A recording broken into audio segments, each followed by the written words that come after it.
I thought I'll share with you guys today me working on an air cannon on a transfer chute. So basically I was told that this wasn't working at all and I had to try and figure out what was wrong.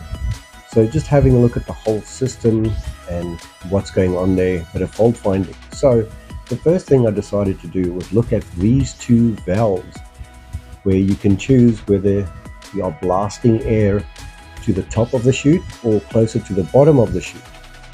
I found one valve working normally and the other one working not so well. I realized that the bottom valve wasn't working at all. How I did that was to bypass the electrical signal by pushing the little push button on the solenoid. When you do this, the solenoid should operate and the valve then should operate as well. If that doesn't happen, that means that the solenoid is faulty or stuck.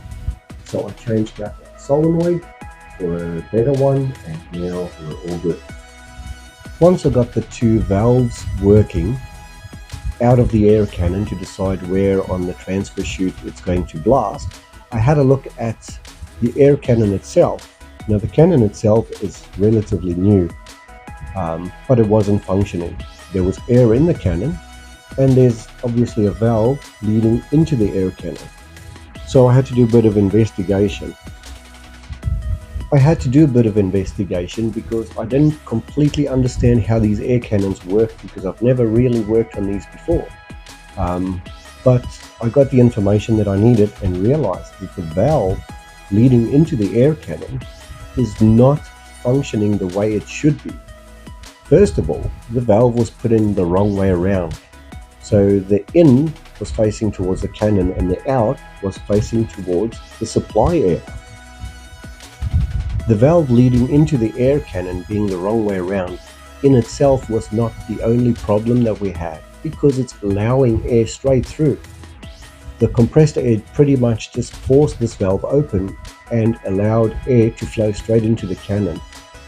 Now, without going into too much detail, I realized that's not the case that's required here. What we need to do is make sure that the supply air is always supplied to the air cannon. This valve that we see before the air cannon is supposed to exhaust some of that air to differentiate a bit of pressure inside the air cannon itself by bleeding it out to atmosphere. And when that happens, only then can it blast out of the cannon to one of the valves that was selected. After I removed the existing pipework and reconfigured it, and also ensuring that the inlet valve is the right way around and functioning correctly, I put everything back together again, and wouldn't you know, it's working. Please let me know if you enjoyed this video. I think what I might do is actually do another video on how the air cannon functions in general. I had a lot of issues trying to find out information about this. Everybody was explaining to me how good the air cannon is, but not the actual operation of it.